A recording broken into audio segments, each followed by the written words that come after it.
మూడో ఆశ ఏంటంటే నా జీవిత కాలమంతయు నేను యెహోవా మందిరములో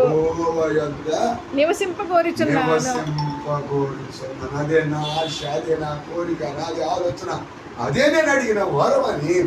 దావీదు ఇన్ని కలిగిన దేవుని సన్నిధిలో అడిగిన వరం ఏమిటి అంటే నీ సన్నిధిలో నేను ఉండాలి, నీ ప్రసన్నతను నేను పొందుకో, నీ బలము నేను అనుభవించుకోవాలి, నీ కృపను నా మీద ఇంకా అధికంగా రావాలని దేవుని కొరకు అడిగిన వారు అదండి. ఈ కడవది దినాల్లో యేసు ప్రభు చెప్పాడు కదా, మొదట నా నీతిని